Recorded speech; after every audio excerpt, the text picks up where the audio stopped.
Hello again, everybody. Here's a quick update and probably the final installment on the restoration of this 1940 Maytag Model 32. I've now switched out the replacement Wringer, which was my spare, as I showed you in the last video, part number 6.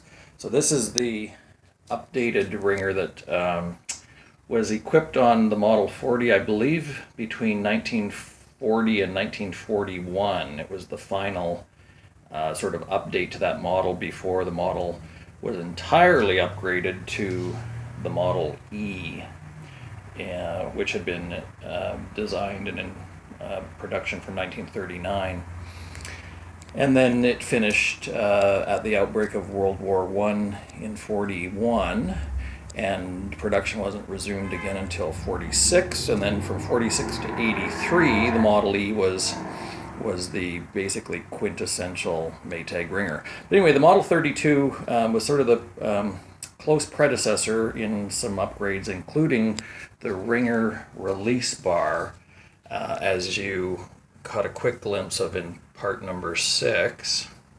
So here it is assembled, and as you can see, for those that didn't watch part 6, it's quite different than the typical release bar, which was just a solid piece that you manually had to lift up to release the Wringer. But as I said earlier, I really like the Maytag script, which of course is now missing on this because it says press to release. I think they should have put Maytag along the front here. That would have been a nice touch. Anyway, so to quickly show you how this works, here it is free swinging. And there's the hooks that will engage once this whole mechanism is lifted up, and that drops it into place. So now those hooks are engaged on the bar, and then one strong pull back puts the pressure on. So there it's in its set position, ready to ring. And then in the event of an emergency stop, you simply pressed on this and the whole thing collapsed and then was able to lift up. Now, given that your hand might have been in there, you know, that's still a pretty heavy piece of equipment, but of course it would be better than having the pressure on.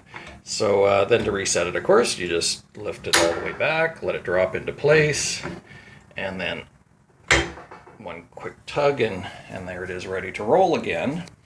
And as per the instructions, it was always recommended to leave the pressure off your rolls so you didn't get flat spots. And it's just amazing, all these years that I've hunted for these old machines and done the restorations on 4 of them now. Typically you find them in a old hardware store or a junk lot or something, and the Wringer has been clamped into position and the Wringer rolls are sometimes ruined. If not, at the very least, they have a huge flat spot, which these ones did. Or sorry, just the top one was prone to that because it was soft. So to store, it was always recommended to release and then prop it. So there it is, just sitting, resting on those hooks, but no pressure. You can see there's actually a gap. There's no pressure at all on the rollers themselves. So anyway, hope you enjoyed seeing that the machine is now completely put together as it was from the factory. Once again, a Model 32 from 1940. Thanks for watching.